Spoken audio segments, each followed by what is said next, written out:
जो प्रकृति की गोद में बसा हुआ था। गांव का जीवन सरल था, लेकिन हर घर में अपनी कहानी छिपी थी। इन्हीं घरों में से एक घर में निर्मला नाम की एक विधवा महिला रहती थी। निर्मला का जीवन संघर्ष और कठिनाइयों से भरा हुआ था।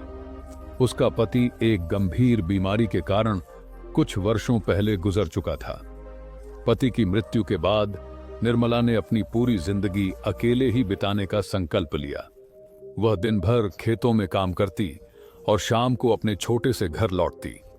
वह आत्मनिर्भर थी और गांव के लोग उसकी मेहनत की बहुत प्रशंसा करते थे। लेकिन निर्मला का जीवन बाहर से जितना सामान्य दिखता था, भीतर से वह उतना ही खालीपन और दर्द से भरा हुआ था। उसके मन में अकेलेपन की गूंज थी, जिसे वह किसी से व्यक्त नहीं कर सकती थी।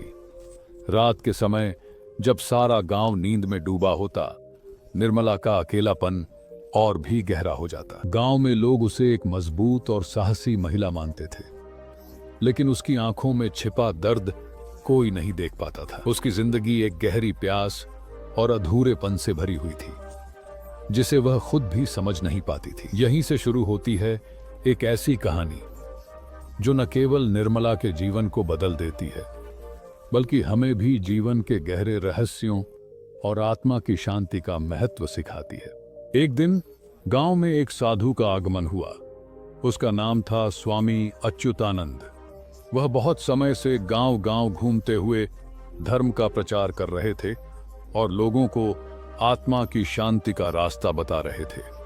उनका व्यक्तित्व साधारण सा था, लेकिन उनकी आंखों में एक गहरी शांति और चेहरे पर अद्भुत आभा थी। स्वामी अच्युतानंद की वेशभूषा साधारण थी, लेकिन उनके चेहरे पर एक ऐसी आभा थी जो किसी आम व्यक्ति में नहीं होती। उनका मस्तक शांत और स्थिर था, जैसे पूरी दुनिया की समस्याएं उन्हें छू नहीं सकती। उनकी बातें सीधे दिल में उतर जाती थीं। स्वामी जी गांव के हर घर में जाते और लोगों को धर्म, ध्यान और आत्मा की शांति के विषय में बताते थे। उनका प्रत्येक शब्द सुनने वालों के दिलों में गहरी छाप छोड़ता। गांव वाले उनके प्रवचनों को सुनने के लिए बड़ी संख्या में इकट्ठा होते। उनकी उपस्थिति से पूरा गांव एक अलग सी ऊर्जा से भर उठता था। निर्मला भी इस साधु की उपस्थिति से प्रभावित थी। हालांकि उसने पहले कभी साधु के बारे में ज्यादा नहीं सुना था, लेकिन स्वामी अच्युतानंद की शांति और उनकी बातों में कुछ ऐसा था जो निर्मला को खींचता था। उसकी आत्मा में एक अज्ञात आकांक्षा जाग उठी, जैसे उसका दिल चाहता हो कि वह स्वामी जी से कुछ खास सीख सके। यह साधु का आगमन ही था जो निर्मला के जीवन की दिशा को बदलने वाला था। एक दिन स्वामी अच्युतानंद भिक्षा मांगते हुए निर्मला के घर पहुंचे। जैसे ही वह दरवाजे के पास खड़े हुए और दरवाजे पर थपकी दी, निर्मला ने दरवाजा खोला। साधु की उपस्थिति ने जैसे पूरा वातावरण बदल दिया था। उनके चेहरे पर शांति और आभा की एक अनोखी छाया थी, जो निर्मला को भीतर तक महसूस हो रही थी। स्वामी जी ने विनम्रता से कहा, मां, क्या इस यात्रा के पथिक को कुछ भिक्षा मिलेगी? उनके शब्द इतने सरल और सहज थे, जैसे किसी ने सीधे दिल से बात की हो।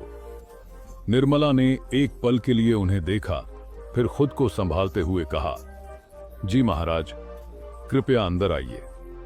साधु धीरे धीरे अंदर आए और छोटे से कमरे में बैठ गए। निर्मला ने चाय बनाने के लिए रसोई में कदम रखा, लेकिन उसके मन में जैसे भावों का सैलाब उमड़ पड़ा।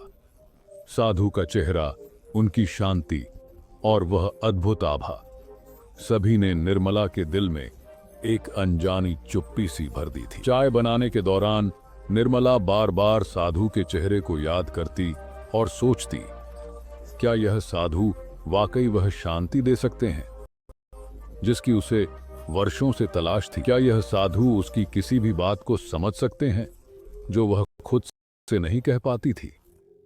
चाय की छोटी सी प्याली उसके हाथ में थी, लेकिन उसके मन में एक बड़ी दुविधा थी। वह सोच रही थी, क्या उसे साधु से अपने दिल की बात कहनी चाहिए? निर्मला ने खुद को